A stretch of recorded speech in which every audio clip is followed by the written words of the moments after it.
Hello everyone, welcome to Commerce Talkies Network. Guys, in this video, we will discuss this full-length question of company accounts.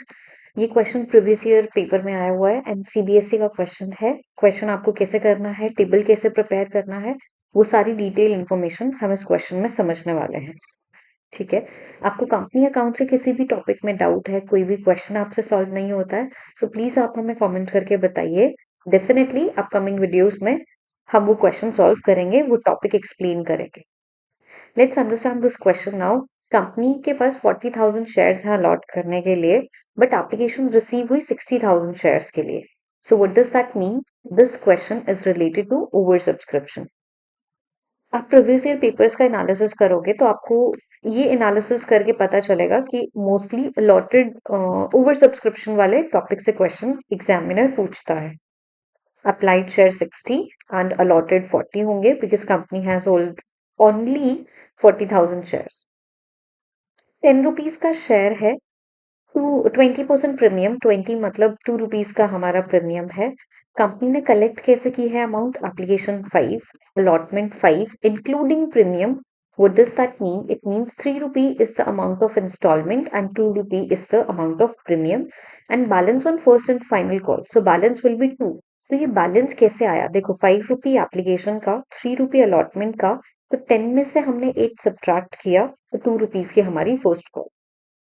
So company ने allotment pro rata basis पे की to all the applicants. It means 60,000 वालों को 40,000 shares दे दी गए and excess money को हमें allotment पे adjust करना है। तो देखो अगर एक्सेस मनी आपके पास बच जाती है आफ्टर एडजस्टिंग ऑन अलॉटमेंट तो आप वो एक्सेस मनी को रिफंड कर दोगे बैंक से। आप यहाँ पे इस क्वेश्चन में कॉल्स पे मनी एडजस्ट नहीं करोगे।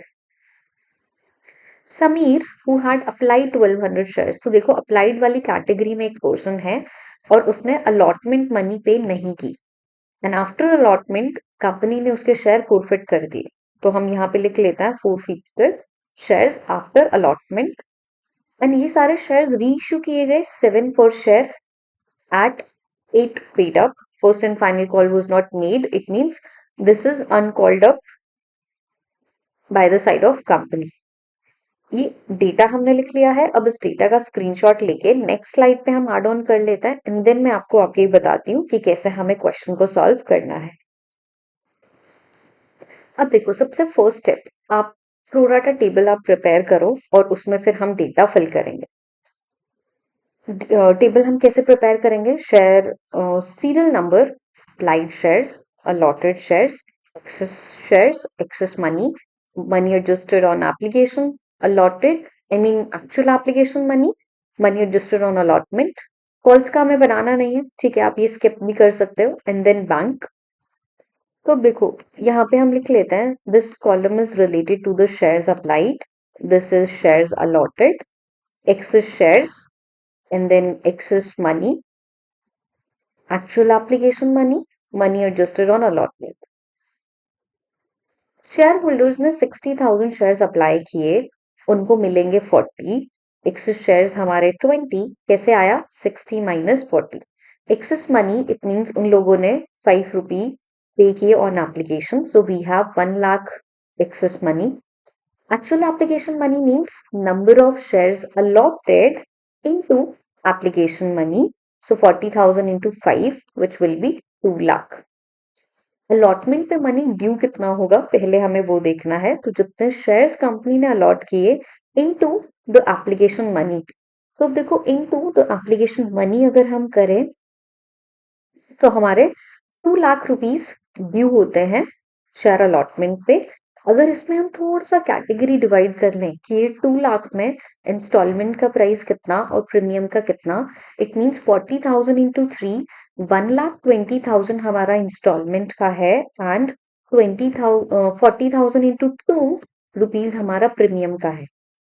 हमारे पास एक्सेस मनी कितनी है? 1 लाख रुपीस। तो देखो क्या हम पूरा का पूरा एक्सेस मनी इंस्टॉलमेंट पे एडजस्ट कर सकते हैं? Yes. So what does that mean कि शेयर होल्डर्स ने 1 लाख रुपीस ये वाला पेमेंट उन्होंने कर दिया है, प्रीमियम वाला स्टिल रिमेनिंग है। ठीक है, थोड़ा सा क्लियर हुआ? अगर नहीं तो आप क्या करो कि यहाँ पे अगर आपको थोड़ा सा कंफ्यूजन लग रहा है तो अभी के लिए इसको सिंपल कर देता है। अभी के लिए डोंट डू द स्टफ कि भाई कितना प्रीमियम पे है और कितना इंस्टॉलमेंट पे है। जस्ट आप ये देखो कि 2 लाख रुपीज ड्यू है, तो क्या हम ये 1 लाख का 1 लाख पूरा एडजस्ट कर सकते हैं? Yes, we can adjust. तो कंपनी ने ये मनी एडजस्ट कर दिया and 1 lakh rupees remaining pending है हमारा अलॉटमेंट पे। हमने कुछ भी अलॉट कॉल्स पे एडजस्ट नहीं किया, कुछ भी बैंक में रिफंड नहीं किया। अब देखो ये जो 1200 शेयर्स अप्लाइड हैं, फर्स्ट पॉइंट आपको कैलकुलेट करना होगा नंबर ऑफ अलॉटेड शेयर्स। तो number of allotted shares calculate करने के लिए आप क्या करोगे? टेबल में अलॉटेड शेयर्स कितने हैं? 40। देन आपके पास अप्लाइड कितने हैं? 60 इंटू 1200 उस पर्सन के पास शेयर्स हैं। सो यहाँ पे हमारा डेटा निकल के आया 800 शेयर्स उसके पास अलॉटेड होंगे एंड पर्सन ने अलॉटमेंट का प्राइस पे नहीं किया। ये कैलकुलेशन कैसे हम करते हैं एक बार मैं फिर से आपको समझा देती हूँ कि जो हमें कैलकुलेट करना होता है, now in this question we have number of applied shares given, right? तो आपको शेयर होल्डर के अलॉटेड शेयर्स निकालने हैं। तो आप इस फुल कैटेगरी वाला अलॉटेड ऊपर रखोगे and then 60,000 number of applied shares आप डिनोमिनेटर में मेंशन करोगे। अब ये डेटा फिल करना इंपॉर्टेंट है कि 1200 शेयर्स के लिए अप्लाई किया, उसको शेयर्स मिले 800, excess shares 400 and excess money is 2000। अब उसने अलॉटमेंट का हमें देखना है, उसका अलॉटमेंट पे मनी कितना ड्यू था हम वो देखते हैं।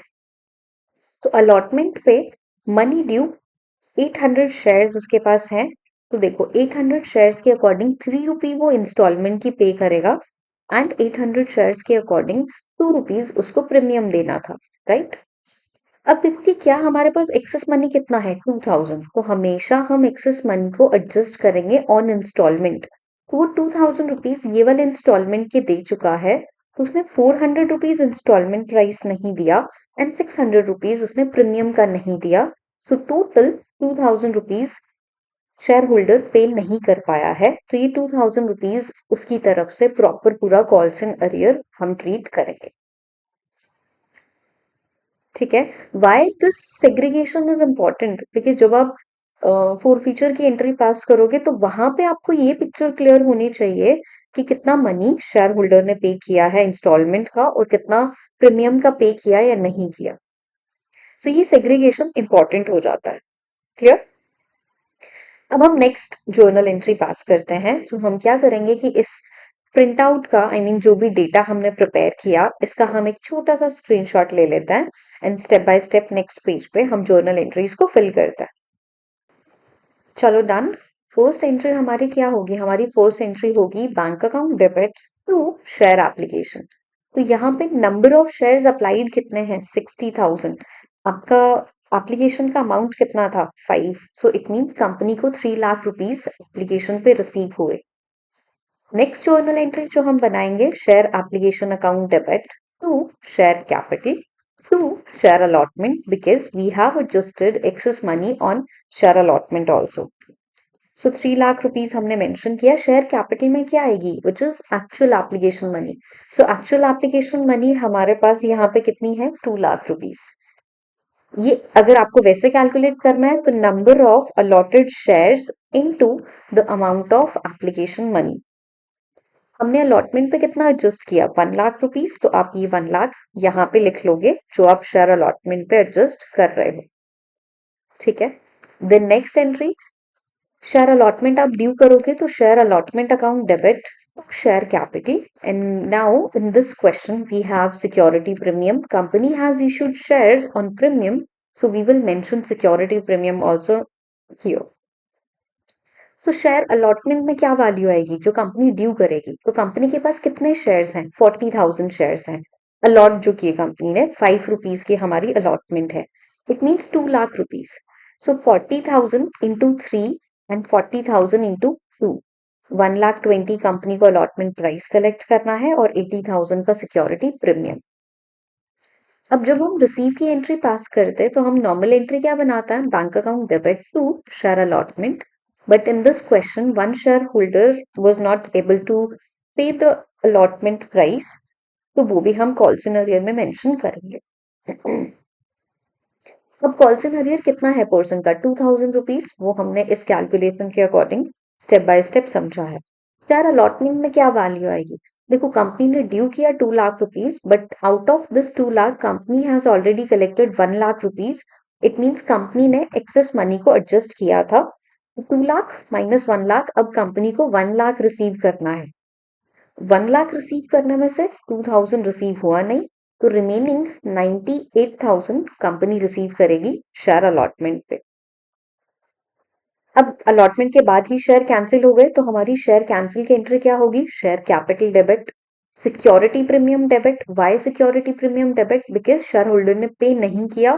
तो अगर शेयर होल्डर पे नहीं करता है तो कंपनी पॉइंट आउट करके बताती है कि देखो आपने ये अमाउंट पेमेंट नहीं की है, to calls in arrear and to share forfeiture.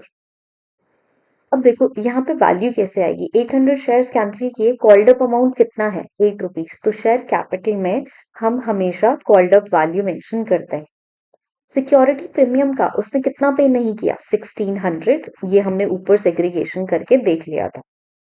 Calls in arrear कितना? टोटल उसका calls in arrear is 2000। Then share forfeiture में वो वैल्यू आती है which is already paid by the shareholder, 6000। तो शेयर होल्डर ने कितना पे किया? उसने 1200 पे किया था एप्लीकेशन पे, 6000 उसने पे किया था, बाकी उसकी मनी एडजस्ट हुई अलॉटमेंट पे। इट मींस 6000 शेयर फॉरफीचर में हमारा आएगा। क्लियर? अब शेयर्स रीइश्यू करेंगे, तो शेयर्स रीइश्यू करने के लिए 7 रुपीज में रीइश्यू किया है एज 8 पेड अप। तो हम bank account debit, share forfeiture debit and to share capital. 800 shares as 8 paid up, 800 shares 1 rupee का डिस्काउंट एंड 7 रुपीज हमें कलेक्ट हुए।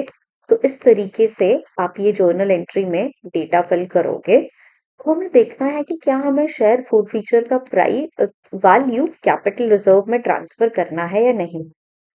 अगर हम प्रीवियस जर्नल एंट्री में देखें कि हमारे पास शेयर फॉरफीचर में कितनी वैल्यू है, 6000 हमने कलेक्ट किया, आउट ऑफ द 6000 800 का हमने डिस्काउंट दे दिया। व्हाट डज दैट मीन कि रिमेनिंग 5200 हमारे पास अभी भी वो सरप्लस अवेलेबल है, जो कि हम कैपिटल रिजर्व में डाल के छोड़ देंगे।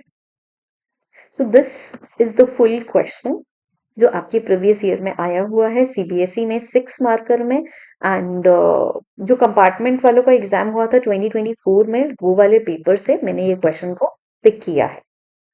आपकी क्लास 11th या class 12 BCom BBA whatever you are doing, and if you are facing any difficulty in solving questions of accountancy, then please let me know in the comment section. Definitely in upcoming videos I'll try to cover all the queries and all the doubts one by one. Thank you so much for watching this video, and आपको ये content अच्छा लगा है then please आप subscribe कर लेना। Thank you, bye bye.